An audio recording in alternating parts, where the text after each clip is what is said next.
Shalom, Bapak Ibu Jemaat Tuhan, kekasih-kekasih Kristus dimanapun berada saat ini. Kita bersyukur Tuhan senantiasa menyertai setiap kita sampai saat ini.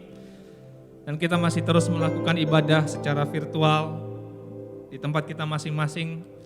Tapi satu hal yang harus kita yakini bahwa dimanapun kita beribadah, Dia Tuhan yang kita sembah adalah Tuhan yang maha hadir. Dia ada di tempat kita masing-masing dimanapun kita berada. Karena itu, mari dengan segenap hati kita datang di hadapan Tuhan, kita beribadah kepada Tuhan. Mari kita mengambil saat teduh sejenak.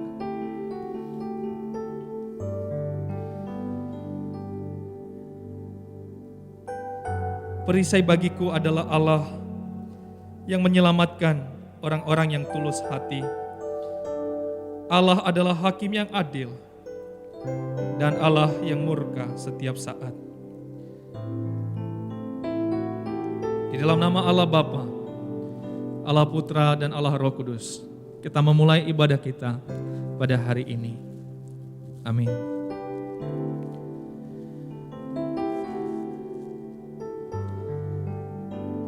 Tuhan, kami datang di hadapan-Mu.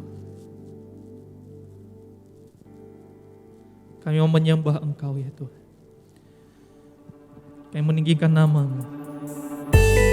Kami memuji Engkau ya Tuhan.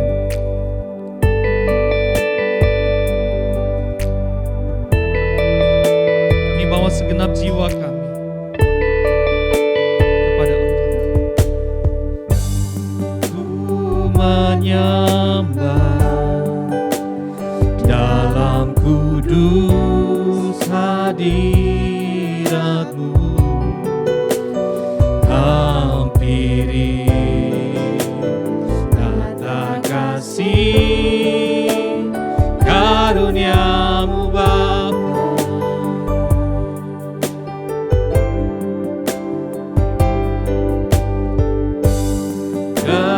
Kekuatanku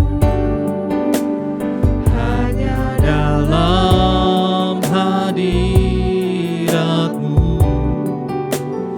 Yesusku, hanya Kaulah segalanya.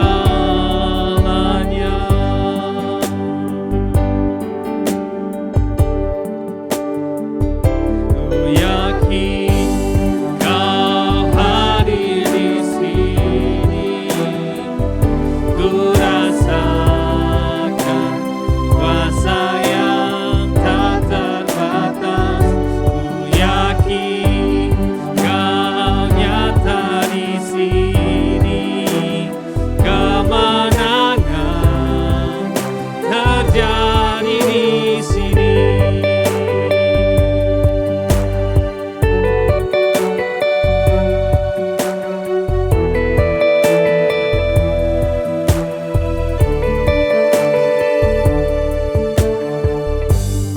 Ku menyembah dalam kudus hadirat-Mu. Hampiri tata kasih karunia-Mu Bapa.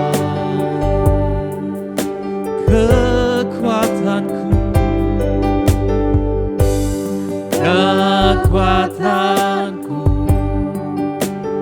hanya dalam hadirat-Mu,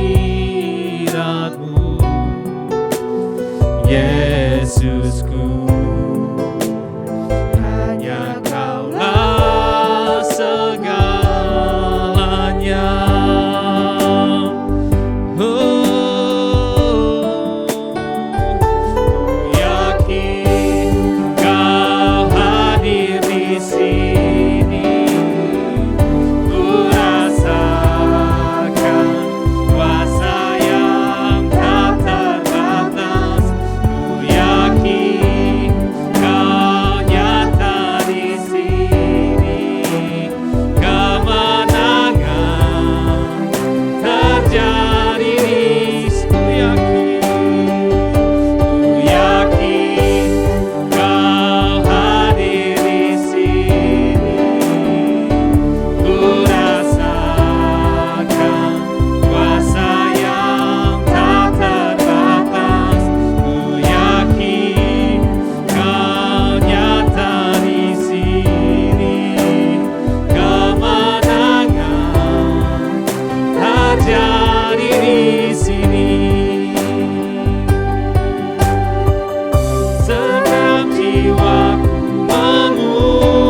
kuasa yang tak terbatas, ku yakin Kau nyata di sini, kemenangan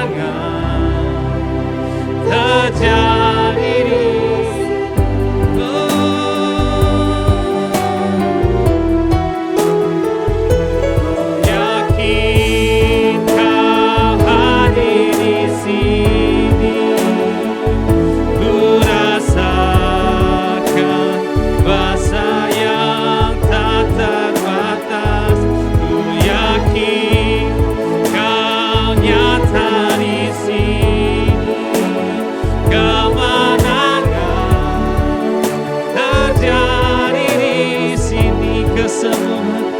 kesembuhan terjadi di sini, kelepasan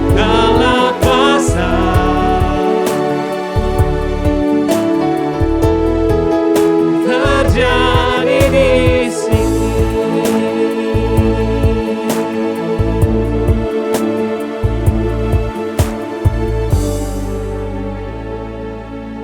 Kami percaya Tuhan. Kami percaya Kau hadir di sini. Kami percaya Kau hadir di tempat kami masing-masing.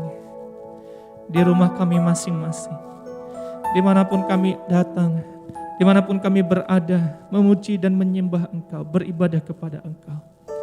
Ketika hati kami, hidup kami, sungguh-sungguh untuk menyembah, untuk beribadah kepadamu. Dan kami yakin Tuhan ada. Kami yakin Tuhan melihat, mendengar, bahkan menerima ibadah kami, sembah kami, pujian kami. Terpuji-pujilah Engkau ya Tuhan, kekal selama-lamanya.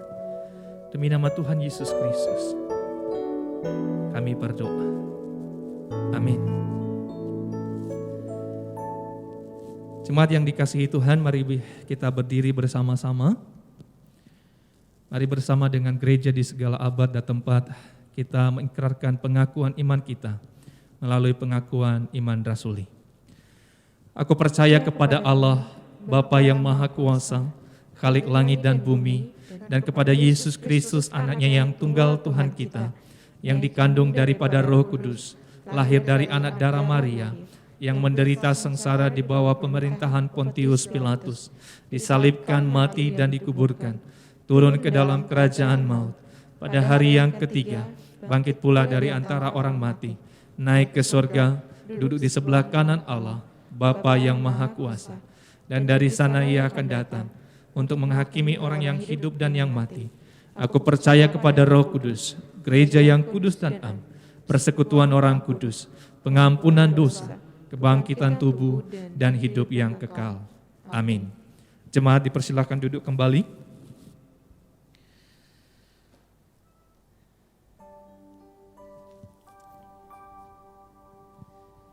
Nats firman Tuhan hari ini diambil dari Yakobus pasal yang pertama ayat ke-12 sampai ayatnya yang ke-18. Yakobus pasal pertama ayat 12 sampai ayatnya yang ke-18. Saya akan membaca buat kita semua, jemaat boleh memperhatikannya. Berbahagialah orang yang bertahan dalam pencobaan, sebab apabila ia sudah tahan uji, ia akan menerima mahkota kehidupan yang dijanjikan Allah kepada barang siapa yang mengasihi Dia. Apabila seorang dicobai, janganlah ia berkata, pencobaan ini datang dari Allah, sebab Allah tidak dapat dicobai oleh yang jahat, dan Ia sendiri tidak mencobai siapapun. Tetapi tiap-tiap orang dicobai oleh keinginannya sendiri, karena ia diseret dan dipikat olehnya. Dan apabila keinginan itu telah dibuahi, ia melahirkan dosa. Dan apabila dosa itu sudah matang, ia melahirkan maut. Saudara-saudara yang kukasihi, janganlah sesat. Setiap pemberian yang baik dan setiap anugerah yang sempurna datangnya dari atas, diturunkan dari Bapa segala terang, Padanya tidak ada perubahan atau bayangan karena pertukaran. Atas kehendaknya sendiri ia telah menjadikan kita oleh firman kebenaran, supaya kita pada tingkat yang tertentu menjadi anak sulung di antara semua ciptaannya. Amin. Sedemikian jauh pembacaan firman Tuhan buat setiap kita pada hari ini, dan biarlah setiap kita boleh berbahagia dengan membaca, merenungkan dan melakukannya di dalam kehidupan setiap kita. Amin. Sekali lagi saya menyapa jemaat dimanapun berada, Shalom. Shalom. Puji Tuhan, kita terus bersyukur kepada Tuhan karena Tuhan Yesus tetap baik buat setiap kita. Mungkin kita sebagian di rumah masing-masing, mungkin kita terbatas ruang gerak kita, tetapi biarlah kita tetap tidak lelah untuk kita bekerja di ladangnya Tuhan. Mari sama-sama jemaat yang dikasihi Tuhan, kita kembali bangkit berdiri dan kita memuji Tuhan. Jangan lelah.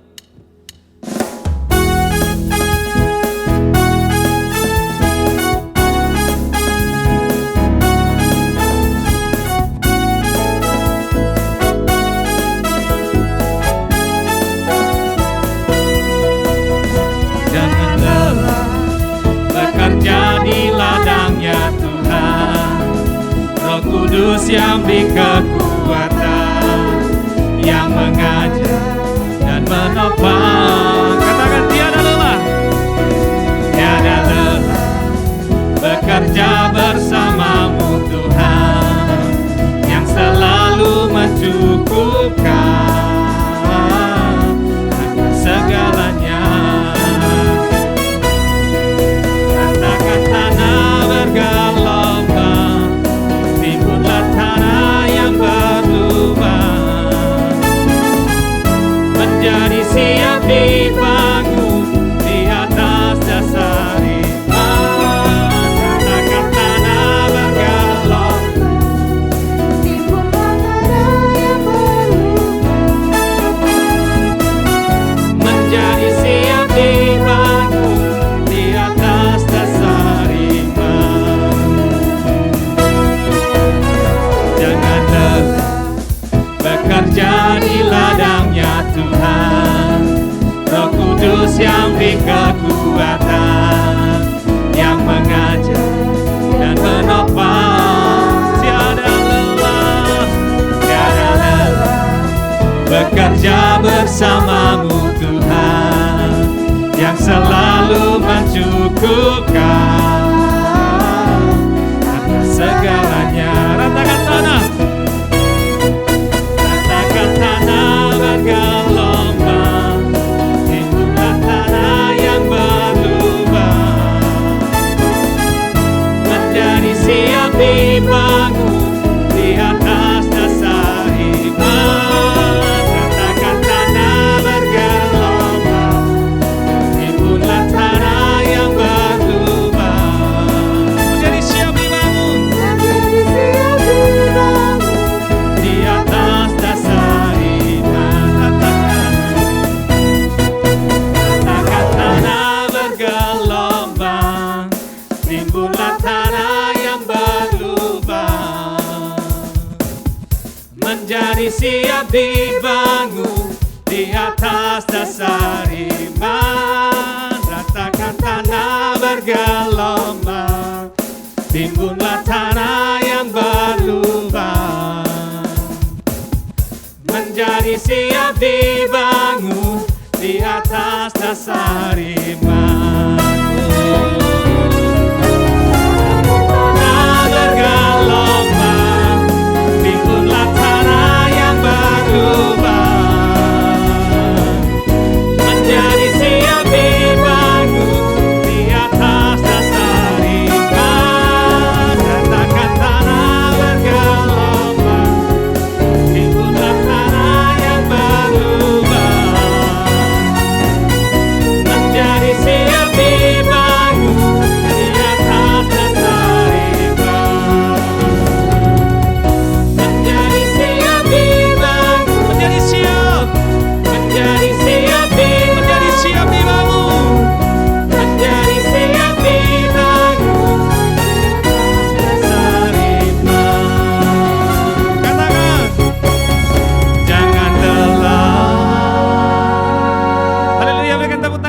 kita jangan pernah lelah bekerja di ladangnya Tuhan. Sebab kita semua adalah orang-orang yang telah diberikan kemenangan, bahkan lebih daripada pemenang oleh Tuhan. Amin.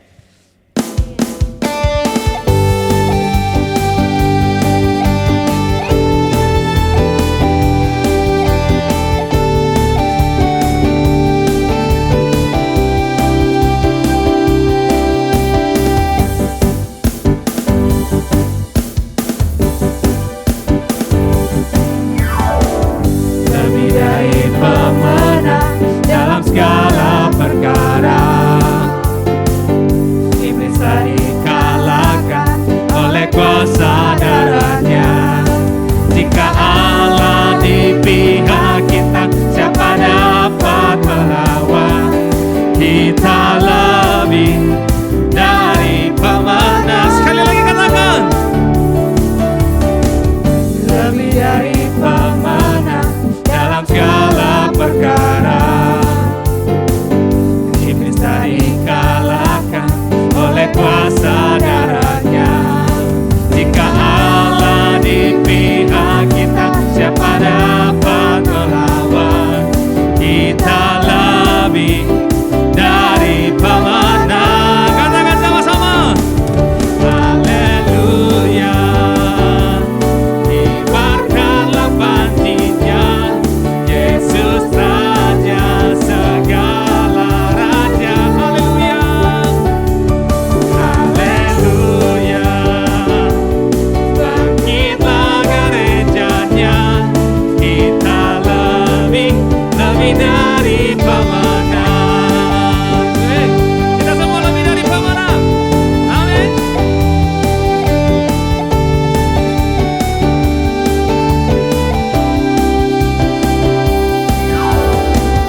Lebih dari pemenang dalam segala perkara, iblis tak dikalahkan oleh kuasa darahnya. Jika Allah di pihak kita, siapa dapat melawan? Kita lebih dari pemenang. Katakan haleluya. Kibarkanlah panjinya, Yesus Raja segala raja. Haleluya. Haleluya. Bangkitlah gerejanya, kita lebih. Katakan sekali lagi. Haleluya. Haleluya. Kibarkanlah panjinya, Yesus Raja segala raja. Haleluya. Bangkitlah gerejanya.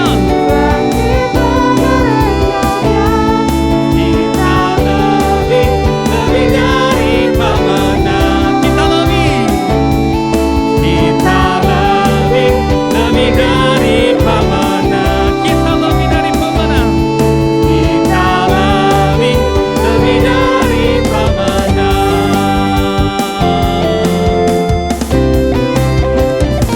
Haleluya. Kita semua adalah orang-orang yang telah diberikan kemenangan oleh Tuhan Yesus Kristus. Jemaat dipersilakan duduk kembali. Mari kita siapkan hati kita untuk boleh diisi oleh kebenaran firman Tuhan. Tuhan, kami datang di hadapan-Mu. Kami bawa hati kami yang siap untuk ditaburkan oleh kebenaran firman.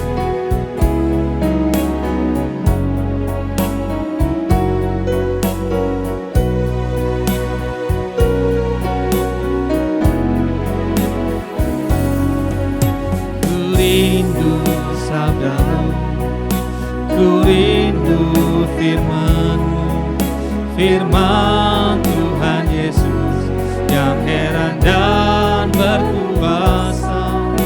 Berfirmanlah Tuhan oleh kuasa Roh, kepadamu kami berserah.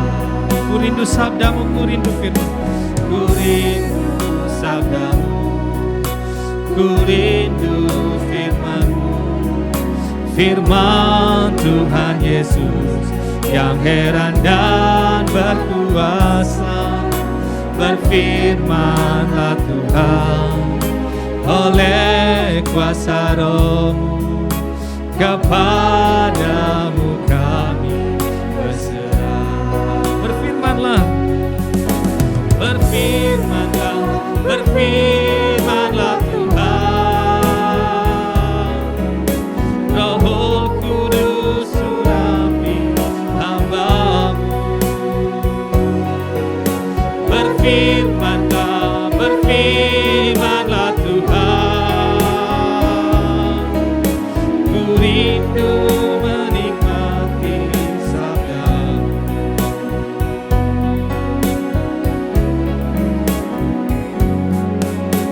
Ku rindu sabda-Mu, ku rindu firman-Mu. Firman Tuhan Yesus yang heran dan berkuasa. Berfirmanlah Tuhan oleh kuasa Roh-Mu, kepadamu kami berserah. berfirmanlah, Berfirmanlah, berfirmanlah Tuhan.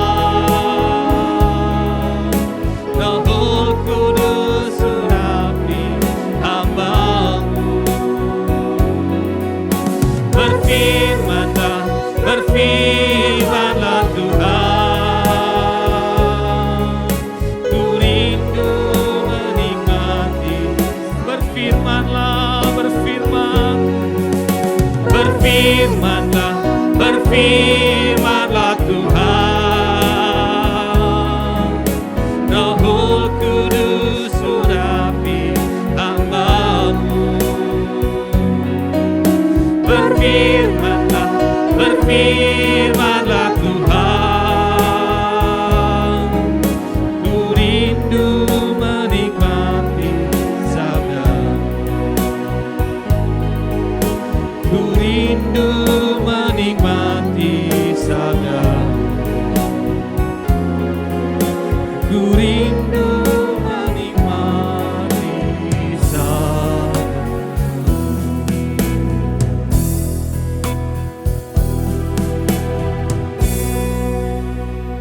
waktu pemberitaan firman Tuhan dipersilakan kepada hambanya. Jemaat yang dikasihi Tuhan, sebelum kita mendengarkan firman Tuhan, kita mohon pimpinan Tuhan di dalam doa. Mari kita berdoa. Bapa kami dalam surga, kami bersyukur karena kami telah memasuki minggu yang ketiga di bulan April ini. Sungguh satu kebaikan dan anugerah Tuhan yang berkelimpahan dalam hidup kami. Engkau menganugerahkan kami kesehatan dan perlindungan sampai hari ini, bahkan juga memelihara iman kami di dalam Engkau. Saatnya pada pagi hari ini segarkanlah jiwa kami, luruskanlah jalan kami melalui kebenaran firman-Mu yang akan kami renungkan bersama. Bersabdalah, kami siap mendengar. Demi nama Tuhan Yesus kami berdoa. Amin. Saudara-saudara yang dikasihi Tuhan, tema khotbah kita pada pagi hari ini adalah menang atas pencobaan diri. Mari kita bersama-sama merenungkan bagian firman Tuhan yang terambil dari Yakobus pasal yang pertama, ayat 12 sampai ayat yang ke-18. Yakobus pasal yang pertama, ayat 12 sampai ayat yang ke-18. Izinkan saya akan membacakannya bagi kita. Demikian sabda Tuhan. Berbahagialah orang yang bertahan dalam pencobaan, sebab apabila ia sudah tahan uji, ia akan menerima mahkota kehidupan yang dijanjikan Allah kepada barang siapa yang mengasihi Allah. Apabila seorang dicobai, janganlah ia berkata, pencobaan ini datang dari Allah. Sebab Allah tidak dapat dicobai oleh yang jahat, dan ia sendiri tidak mencobai siapapun. Tetapi tiap-tiap orang dicobai oleh keinginannya sendiri, karena ia diseret dan dipikat olehnya. Dan apabila keinginan itu telah dibuahi, ia melahirkan dosa. Dan apabila dosa itu sudah matang, ia melahirkan maut. Saudara-saudaraku yang kekasih, janganlah sesat. Setiap pemberian yang baik dan setiap anugerah yang sempurna datangnya dari atas, diturunkan dari Bapa segala terang. Kepadanya tidak ada perubahan atau bayangan karena pertukaran, atas kehendaknya sendiri, Ia telah menjadikan kita oleh firman kebenaran, supaya kita pada tingkat tertentu menjadi anak sulung di antara semua ciptaannya. Saudara-saudara yang dikasihi Tuhan, Wanda Johnson, seorang ibu tunggal yang harus membesarkan 5 orang anaknya. Pada suatu ketika, saudara, dia dalam sebuah perjalanan menuju ke tempat pegadaian. Pada hari itu, saudara, ia berharap dia akan bisa mendapatkan pinjaman $60 atas TV miliknya yang dia akan gadaikan di tempat pegadaian itu.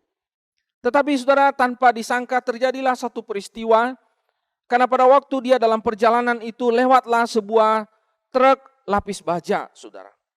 Dan di dalam truk itu banyak sekali uang. Tetapi saudara, tidak disangka saudara, pintu samping dari truk itu terbuka sehingga jatuhlah sekantong uang di jalanan. Wanda Johnson kemudian berhenti dan kemudian dia mengambil kantong uang itu.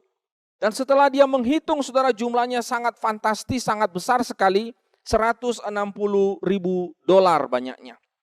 Saudara, terjadilah pertentangan batin yang sangat kuat di dalam diri seorang Wanda Johnson. Apakah dia akan mengambil uang itu dan kemudian dia menggunakan uang itu untuk membayar utang-utangnya dan kemudian dia membesarkan, menafkahi kehidupan keluarganya, atau dia harus mengembalikan uang itu? Saudara, cukup lama bagi seorang Wanda Johnson, kurang lebih 4 jam dia bergumul dengan dirinya sendiri. Apakah dia mengambil uang itu atau dia mau mengembalikan uang itu? Tidak lama kemudian saudara, dia segera menelepon polisi dan dia melaporkan tentang uang yang jatuh itu dan kemudian dia mengembalikannya. Saudara, moral atau jiwa moralitas yang ada di dalam diri seorang Wanda Johnson jauh lebih kuat daripada keinginan atau godaan yang datang di dalam dirinya sendiri untuk bisa melakukan suatu hal yang melanggar hukum, suatu hal yang tentu saja juga bertentangan dengan firman Tuhan. Saudara yang saya kasih dalam Tuhan, jika kita menjadi seorang Wanda Johnson, ketika kita melihat ada uang jatuh dari truk, segepok begitu ya, kira-kira bagaimana reaksi kita, saudara? Mungkin saja kita berkata, wah puji Tuhan, ini jawaban Tuhan atas doa saya. Oh luar biasa, ini mujizat Tuhan, ini kehendak Tuhan, ini cara Tuhan menjawab pergumulan-pergumulan saya. Atau saudara, kita seperti Wanda Johnson, kita segera mengembalikan uang yang bukan milik kita itu. Saudara-saudara yang dikasihi Tuhan, menjadi murid Tuhan tidak berarti kita kebal dari segala cobaan. Bahkan saya mau katakan kepada saudara, ketika kita menjadi murid Tuhan, pencobaan itu datang lebih kuat, datang lebih besar, datang lebih dahsyat di dalam hidup kita. Kenapa saudara? Karena sebelum kita menjadi murid Tuhan, pencobaan itu adalah kawan dekat kita. Pencobaan adalah hal yang biasa di dalam hidup kita.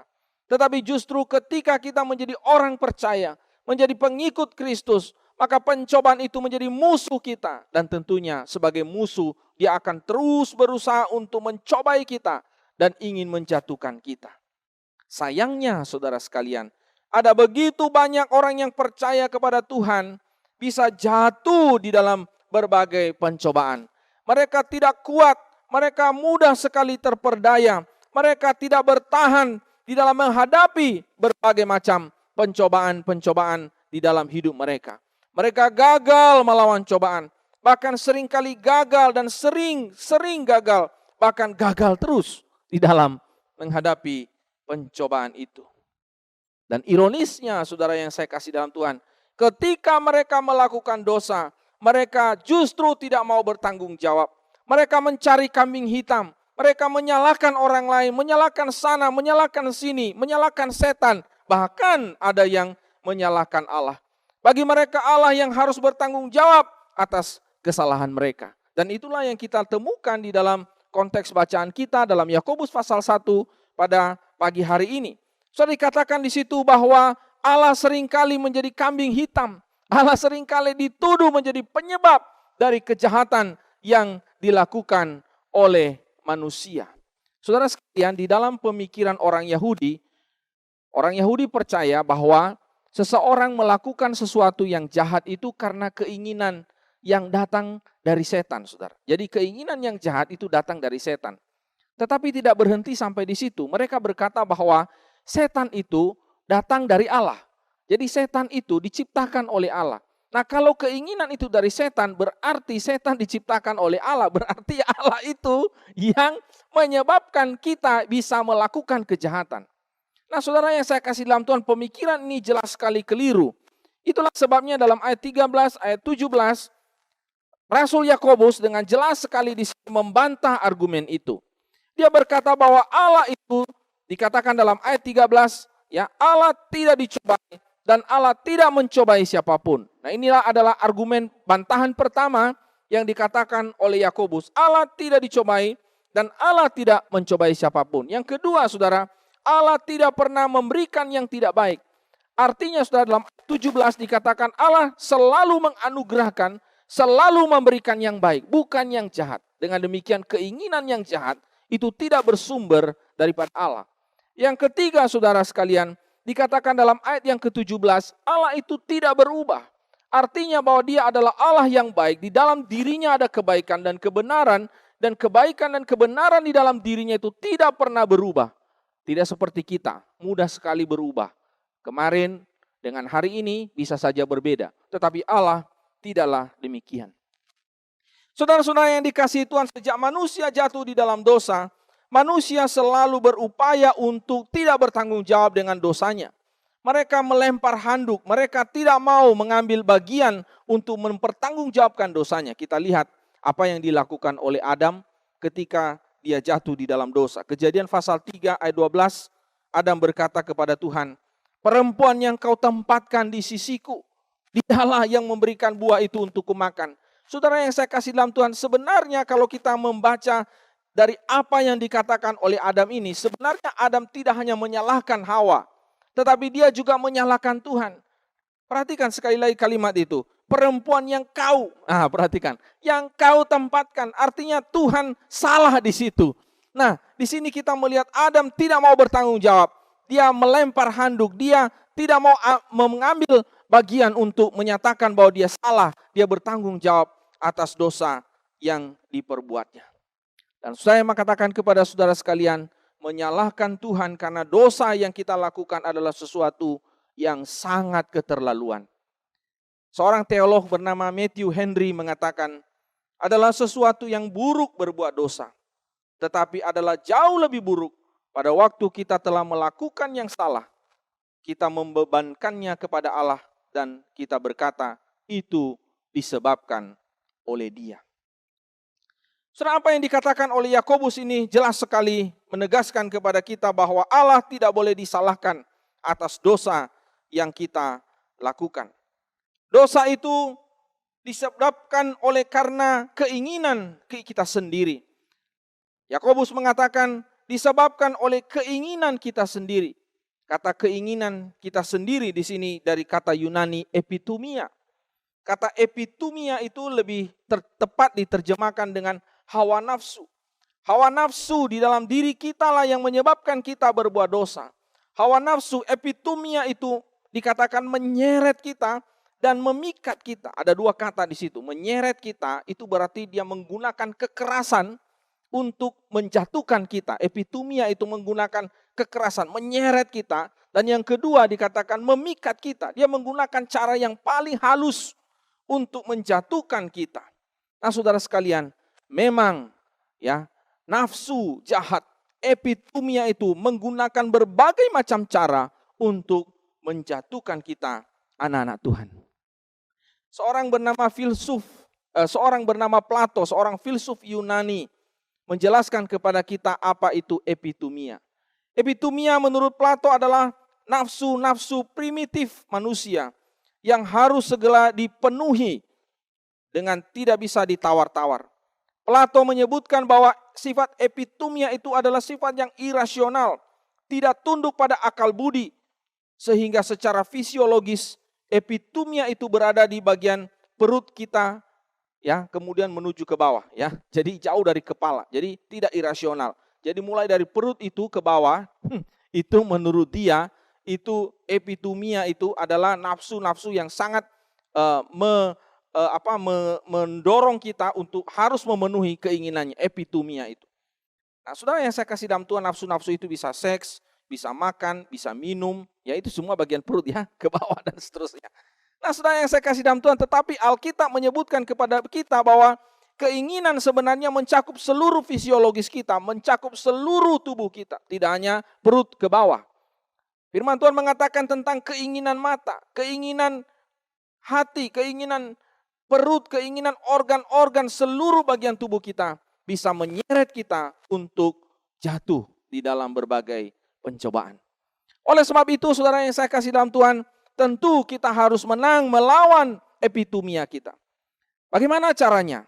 Mari kita melihat ayat yang ke-12 yang menjadi kunci bagi kita dan rahasia bagi kita untuk bisa menang melawan pencobaan-pencobaan yang datang dalam hidup kita. Saya menyingkat ini dengan 3BM. 3BM. 3BM. Saudara, yang pertama adalah kita bertekun. Mari kita lihat saudara di dalam ayat yang ke-12, di situ dikatakan berbahagialah orang yang bertahan dalam pencobaan. Saudara, kata bertahan di situ lebih tepat diterjemahkan dengan kata bertekun. Ketekunan adalah sebuah sikap atau tindakan yang tidak berubah, terus-menerus dilakukan. Apapun dan kapanpun itu tidak akan mengubah sesuatu. Itu yang disebut dengan bertekun di situ. Nah, tentu saja ketekunan dalam hal apa di sini? Ketekunan di dalam tindakan atau sikap atau perilaku spiritualitas kita. Kalau kita tekun di dalam kehidupan spiritualitas kita, saudara, maka ini sangat akan menolong kita di dalam kita menghadapi pencobaan-pencobaan di dalam hidup ini. Ada dua hal yang saya mau tekankan di sini bagi kita. Yang pertama adalah ketekunan di dalam doa, dan yang kedua adalah ketekunan dengan membaca firman Tuhan. Ketika kita tekun berdoa, tentu saja dengan otentik, saudara sekalian, tidak asal-asalan.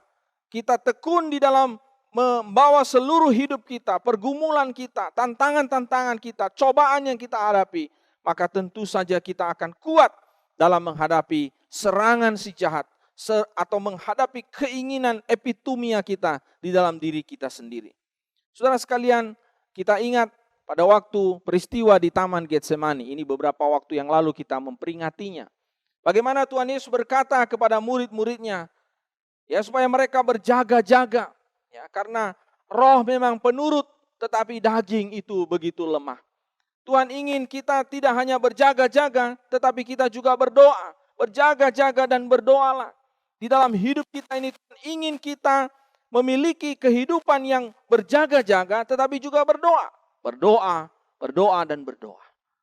Tetapi tidak cukup berdoa, saudara, Tuhan ingin kita juga terus-menerus bertekun di dalam membaca firman Tuhan. Minggu yang lalu kita sudah belajar tentang senjata ya yang sangat ampuh untuk juga melawan ya kuasa roh kegelapan, yaitu pedang firman Tuhan. Dan itu tentu adalah bagian yang perlu kita miliki dalam hidup kita ketika kita melawan atau berhadapan dengan keinginan atau epitumia kita. Yaitu kita sungguh-sungguh hidup di dalam firman Tuhan. Pada waktu Tuhan Yesus dicobai, kita ingat bahwa senjata yang digunakan oleh Yesus, Tuhan Yesus melawan godaan dari si jahat adalah firman Tuhan. Firman Tuhan begitu ampuh, firman Tuhan begitu dahsyat, begitu berkuasa.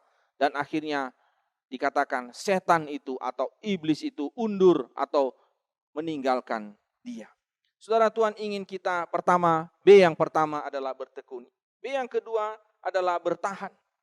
Mari kita lihat sekali lagi ayat yang ke-12. Dikatakan di situ, sebab apabila ia telah tahan uji. Saudara sekalian, tahan uji. Dalam bagian ayat yang ke-12 ini dikatakan tahan uji. Anak saya seringkali bilang, wah teman saya hebat ya.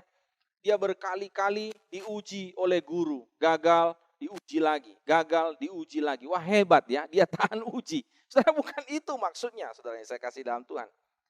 Ketika kita menghadapi pencobaan. Pencobaan itu adalah sesuatu yang kita tidak bisa hindari. Tetapi persoalannya adalah apakah kita tangguh di dalam menghadapi pencobaan itu? Apakah kita tetap teguh? Apakah kita tetap kuat? Apakah kita tetap bertahan? Nah, ini perhatikan. Apakah kita tetap bertahan di dalam menghadapi pencobaan yang kita alami di dalam hidup kita? Seorang bapak bernama Abram. Abram ini, saudara, ya, oleh dokter dilarang untuk makan sop kambing, ya, atau sate kambing. Tapi yang namanya Bapak Abram ini setiap kali melihat daging kambing, saudara, nafsunya itu naik, ya, atau keinginan untuk makan itu sangat kuat sekali. Sehingga saudara, ketika dia berpergian atau mencium pada waktu pergian dia mencium bau sate kambing, saudara. Waduh, dia pengen sekali ya untuk makan sate kambing atau makan gulai kambing, ya. Nah, suatu hari, saudara, dia pergi dengan anak-anaknya dan ketika dia mencium aroma sate kambing, dia sudah tidak tahan lagi, saudara. Lalu dia kemudian menyantap, dia makan daging kambing itu. Nah, kita tahu akhirnya dia mengalami stroke, ya, gara-gara makan daging kambing. Dia tidak bisa bertahan di dalam menghadapi godaan dari dirinya sendiri. Ada begitu banyak godaan-godaan di dalam diri kita, keinginan nafsu di dalam diri kita itu yang kita tidak bisa tahan. Kita harus bertahan di dalamnya. Yang ketiga, saudara, adalah berfokus. Kalau tadi yang pertama dikatakan bertekun, yang kedua bertahan, yang ketiga adalah berfokus. Di dalam ayat yang ke-12 sekali lagi ada satu kalimat yang menarik di situ, dikatakan ia akan menerima mahkota kehidupan. Tentu saja maksud daripada mahkota kehidupan ini adalah ketika kita mengarahkan pandangan kita ke depan. Pandangan kita kepada Allah, pandangan kita kepada sorga yang mulia. Maka ketika kita mengarahkan pandangan kita ke sana, maka kita ditolong untuk bisa terhindar dari berbagai macam keinginan dan hawa nafsu di dalam diri kita. Kita fokus ke sana. Ada istilah sekarang yang keren itu namanya gagal fokus. Ya, gagal fokus. Tidak bisa fokus kepada satu hal. Karena ini, karena itu kita bisa gagal. Kita bisa beralih. Kita kehilangan fokus di dalam diri kita. Fokus kepada kekekalan adalah rahasia besar kita menghadapi cobaan, menghadapi godaan di dalam kehidupan kita. Seorang bernama Leslie Duncan, saudara, bercerita tentang anjing miliknya yang masih kecil. Nah, dia punya ayah yang seringkali menguji kepatuhan anjing itu. Ya, dia meletakkan sepotong daging yang sangat enak, yang membangkitkan selera daripada anjing itu untuk mau makan daging itu. Tetapi si ayah daripada Leslie ini berkata kepada anjing itu, dia melatih anjing itu supaya anjing itu patuh. Ya, dia berkata, tidak boleh, ya, tidak boleh makan daging itu. Dan saudara tahu apa yang dilakukan oleh anjing itu? Anjing itu sebenarnya pengen makan daging itu. Tetapi saudara, luar biasa ya, anjing itu patuh. Tapi menarik sekali gaya atau cara yang dilakukan oleh anjing itu, saudara. Ketika tuannya mengatakan tidak boleh, dia melihat kepada tuannya. Dia tidak melihat ke daging itu. Dia melihat kepada tuannya. Dia terus melihat kepada tuannya. Dan berhasil, saudara. Dia tetap tidak makan daging itu. Saudara, apa yang kita bisa pelajari dari kisah ini? Kisah ini mengajarkan kita juga di dalam hidup kita untuk selalu berfokus ke dalam kekekalan. Selalu berfokus kepada Allah. Tidak terpengaruh dengan berbagai macam hal di dalam dunia ini yang bisa membuat kita kehilangan fokus kita, kehilangan arah kita. Tuhan ingin kita sungguh-sungguh di dalam hidup kita ini mengarahkan pandangan kita kepada kekekalan. Saudara sekalian, itulah sebabnya di dalam ayat 12 dimulai dengan kata berbahagialah. Berbahagialah, lebih tepat diterjemahkan diberkatilah. Diberkatilah orang yang sungguh-sungguh di dalam hidupnya ini bertahan atau mampu untuk bisa di dalam hidupnya menghadapi pencobaan itu dengan mengarahkan pandangannya kepada kekekalan. Yang keempat, yang terakhir, saudara. Kalau tadi ada 3B, sekarang 3BM. Yang terakhir adalah mengasihi. Mari kita lihat kalimat terakhir dari ayat yang ke-12 ini. Dikatakan di sini, kepada kepada barang siapa yang mengasihi Dia. Saudara-saudara, Tuhan berkali-kali mengingatkan kepada kita, dan kalau kita membaca di dalam Alkitab kepada orang Israel untuk mereka mengasihi Tuhan. Mengasihi Allah dengan sepenuh hati mereka, sepenuh jiwa mereka. Mereka sungguh-sungguh mengasihi Allah untuk seterusnya dan selamanya. Tetapi seringkali saudara, orang Israel itu kehilangan kasih mereka kepada Allah. Mereka tidak mengasihi Allah di dalam hidup mereka. Banyak hal yang membuat mereka terpesona. Mereka kemudian meninggalkan Allah. Mereka tidak lagi mengasihi Allah di dalam kehidupan mereka. Dan itulah sebabnya kalau kita membaca, saudara, berkali-kali Allah mengingatkan mereka, kasihilah Tuhan Allahmu. Bahkan di dalam kitab Ulangan, saudara, pada waktu bangsa itu sebentar lagi akan memasuki tanah perjanjian itu, Tuhan mengingatkan, mengulangi lagi dalam kitab Ulangan. Pasal 6 ayat 4 sampai 5 dikatakan di situ, dengarlah hai orang Israel, kasihilah Tuhan Allahmu. Kenapa orang Israel diingatkan untuk mengasihi Tuhan Allah? Sebentar lagi mereka mau memasuki tanah Kanaan dan merebutnya. Karena di tanah Kanaan itu banyak sekali hal-hal yang bisa membuat mereka meninggalkan Allah.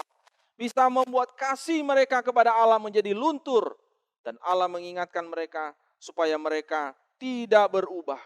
Kasih mereka tidak berubah. Mereka tetap mencintai Tuhan. Mereka tetap mengasihi Tuhan di dalam hidup mereka. Dan itu adalah satu bagian yang sangat penting di dalam hidup kita juga. Di dalam kita menghadapi berbagai macam godaan, cobaan di dalam dunia ini. Kalau kita tetap mengasihi Tuhan di dalam hidup kita, maka kita akan ditolong untuk tidak terperdaya, terpesona, dan kemudian jatuh di dalam berbagai pencobaan. Suatu ketika seorang pemimpin, seorang CEO sebuah perusahaan ingin mewariskan perusahaan miliknya itu kepada karyawannya ya atau staf-stafnya yang selama ini mengelola perusahaannya, dan dia berkata bahwa saya akan memberikan perusahaan ini atau mewariskan perusahaan ini kepada salah satu dari Anda. Dan dia kemudian suatu hari mengumpulkan semua karyawan-karyawan itu, lalu kemudian dia memberikan kepada mereka sebutir benih ya di tangan mereka, dan dia berkata kepada mereka supaya kalian sirami ya dengan teratur, kalian rawat benih ini, kemudian kalian kembali 1 tahun yang akan datang untuk membawa ya tanaman yang tumbuh dari benih ini, dan yang terbaik itu akan menjadi penggantiku yang akan meneruskan perusahaan ini. Seorang karyawan bernama Rahmat, ya Rahmat ini seorang yang Kristen, seorang murid Tuhan, dan dia seorang aktivis gereja. Dia pulang ke rumah, saudara, ya dia bawa benih itu, dia masukkan dia tanam di sebuah pot, ya dia mulai siram, dia mulai rawat, ya saudara. Tapi menarik sekali, benih itu nggak berubah, saudara, atau dia tidak tumbuh, tidak ada sesuatu yang berubah, terus menerus tetap benih seperti itu, nggak ada yang tumbuh. Lalu kemudian saudara dia pergi ke kantor ya, ketemu dan mendengar dari beberapa staf-staf yang lain, mereka bercerita bahwa apa benih yang diberikan oleh bos mereka itu udah mulai tumbuh, saudara. Wah, dia merasa gagal, aduh gimana ya. Lalu saudara dari waktu ke waktu, dari bulan ke bulan saudara, dan itu sudah mau hampir 1 tahun dia terus melihat kepada benih itu, dan benih itu tidak menunjukkan perubahan, tidak ada yang tumbuh dari benih itu. Saudara, pada saat yang sedemikian, saudara, dia mulai tergoda, saudara, untuk coba mencari tanaman lain, ya. Dan nanti dia akan bawa kepada tuannya, dia cari tanaman yang bagus gitu ya. Lalu dia berkata, oh ini benihnya udah tumbuh seperti ini ya. Dia mulai tergoda, saudara, karena jabatan itu gitu ya. Perusahaan itu, usaha itu dia sangat ingin begitu. Keinginan untuk memiliki perusahaan itu juga sangat kuat di dalam dirinya, dan dia ingin kemudian melakukan cara yang tidak benar tentunya untuk kemudian dia bisa mendapatkan itu. Tapi istrinya berkata, "Pak, sudahlah ya. Benih itu memang mungkin ya, sudahlah tidak bisa tumbuh. Ya udah, kamu sudah berusaha, kamu sudah siram, kamu sudah kasih pupuk, tapi enggak bisa. Udahlah, terima kenyataan begitu."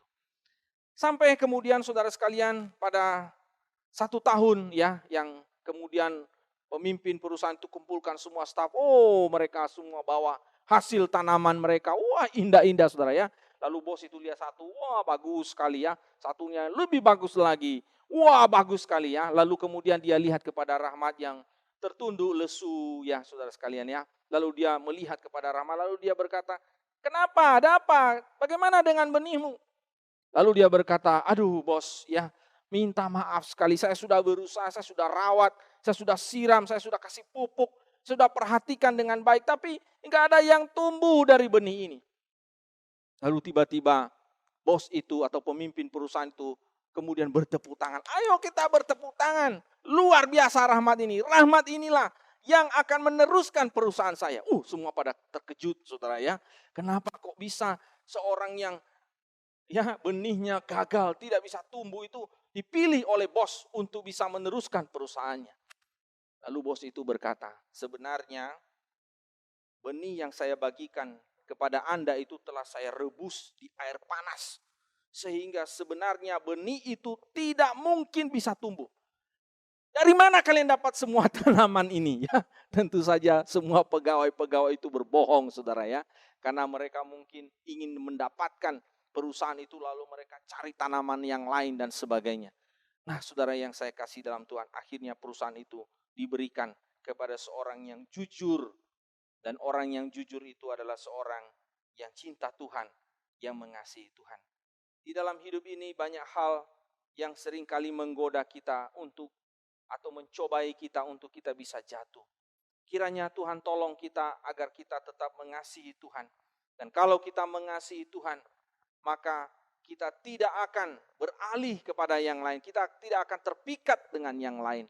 Walaupun keinginan kita begitu kuat, nafsu kita begitu kuat, mendorong kita untuk melanggar firman Tuhan. Tapi kalau kita lebih mengasihi Tuhan, maka kalau kita lebih mengasihi Tuhan, kita tentu akan mentaati Dia, mematuhi firman-Nya, melakukan kehendak-Nya di dalam kehidupan kita. Saudara sekalian, pencobaan tidak datang dari Allah, tetapi datang dari keinginan kita sendiri.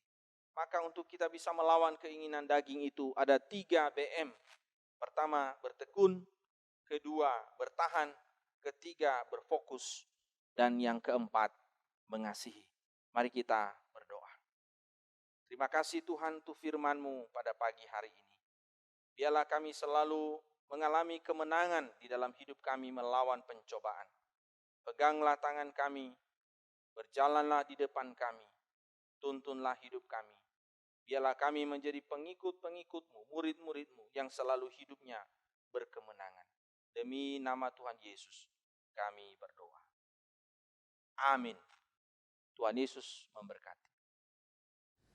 Terima kasih kepada hamba-Nya yang sudah menyampaikan kebenaran firman Tuhan hari ini. Dan Bapak Ibu jemaat Tuhan, sebagai ungkapan syukur kita kepada Tuhan, mari kita persiapkan persembahan kita. Kita berikan persembahan buat Tuhan. Persembahan yang datang dari dalam hati kita, segenap hati kita, memberikan yang terbaik kepada Tuhan. Dan sebelumnya mari kita berdoa. Tuhan, terima kasih untuk firman Tuhan yang kami dengarkan hari ini. Terima kasih untuk berkat-berkat jasmani yang Tuhan berikan, Tuhan limpahkan buat setiap kami. Dan kami bawa persembahan di hadapan Tuhan sebagai rasa syukur kami kepada Engkau, yang kami tahu tidak sebanding dengan apa yang Tuhan berikan kepada kami. Tuhan kiranya berkenan menerima persembahan kami ini, menguduskannya, menyucikannya, dan dipakai untuk kemuliaan nama Tuhan. Terima kasih Tuhan, kami yakin percaya Engkau Allah yang terus mencukupkan, memberkati kehidupan kami hari lepas hari. Dengar doa ucapan syukur kami. Demi nama Tuhan Yesus kami berdoa. Amin.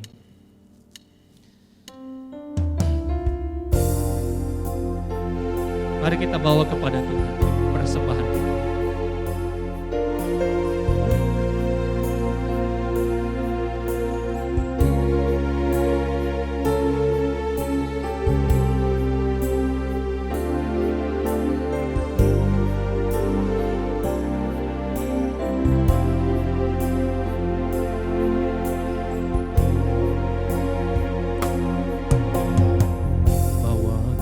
padamu,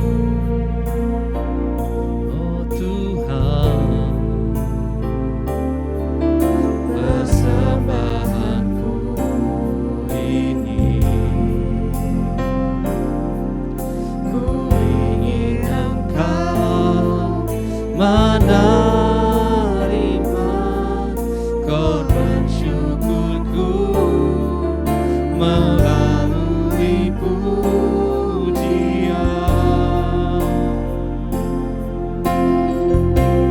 Takkan pernah ku bawa selain yang terbaik, yang harum dan sejati di hadapan tatamu. Yesusku, terimalah korban syukurku ini yang mengalir di hatiku sebagai penyembahanku. Takkan pernah ku bawa selain yang terbaik, yang harum dan sejati di hadapan tatamu. Yesusku, terimalah korban syukurku ini yang mengalir di hatiku sebagai penyembahanku, yang mengalir di hati, yang mengalir di hati. Sekali lagi katakan, yang mengalir di hatiku sebagai penyembahan.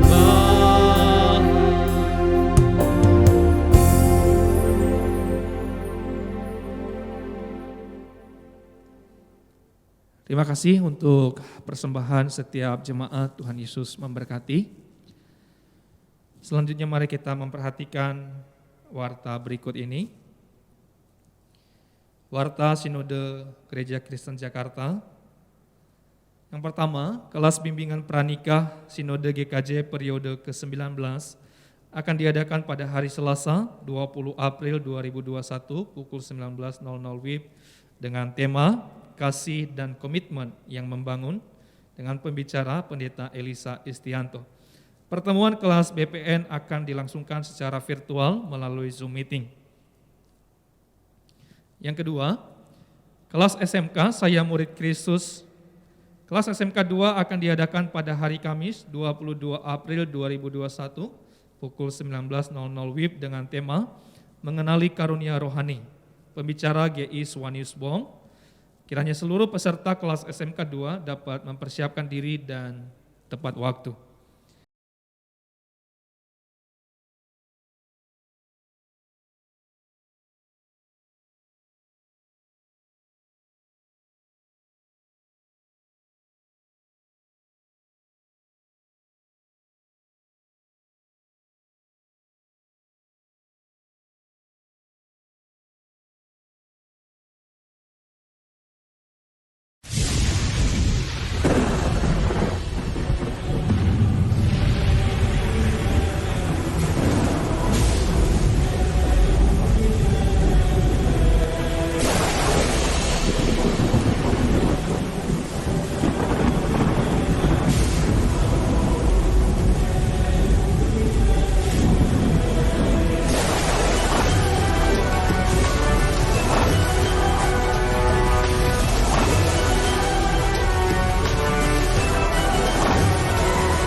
4 April 2021. Bencana badai seroja, banjir bandang dan longsor telah menimpa saudara-saudara kita di Flores Timur dan di wilayah NTT yang berdampak sangat parah.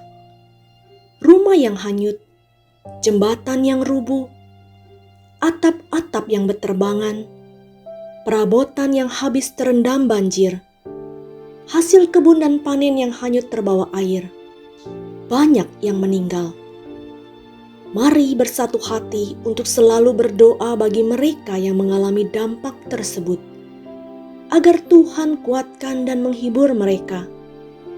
Doakan untuk evakuasi dan pencarian korban, dan penggalian tanah longsor yang masih berlangsung. Departemen Sosial Sinode GKJ tergerak untuk membantu saudara-saudari kita yang terkena musibah ini dengan menggalangkan dana. Mari bersatu hati bergandengan tangan bersama, kita menyalurkan kasih Tuhan kepada mereka.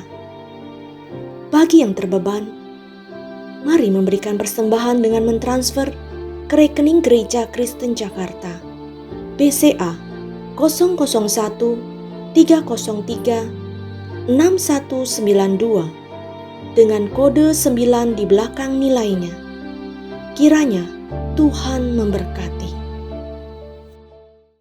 Demikian Warta Sinode GKJ hari ini. Terima kasih atas perhatian Bapak Ibu sekalian. Saudara-saudara semua, Tuhan Yesus memberkati.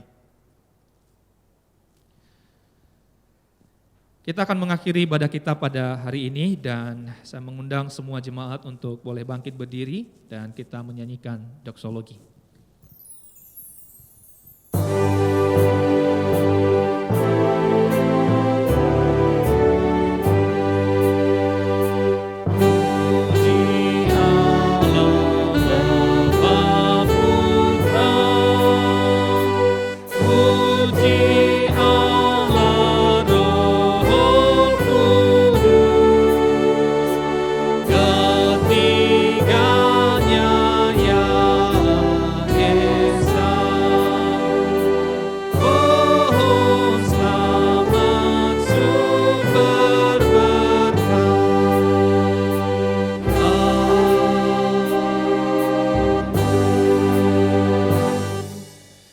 Jemaat yang dikasihi Tuhan, di akhir dari ibadah kita pada hari ini, sekali lagi ingatlah firman Tuhan yang telah kita dengarkan bersama-sama, dan mari kita bawa itu di dalam kehidupan kita, di dalam semua aktivitas kita, dan kita lakukan di dalam kehidupan kita. Karena itu arahkanlah hatimu kepada Tuhan, dan terimalah berkat-Nya.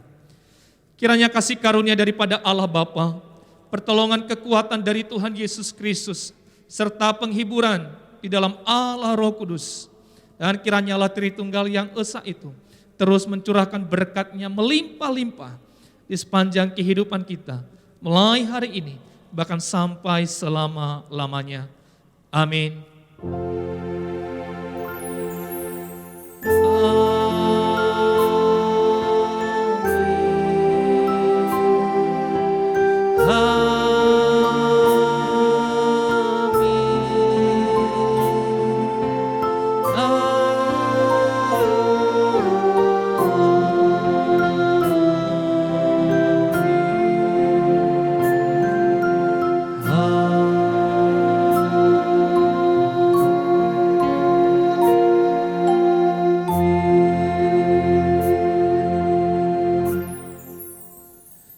Amin.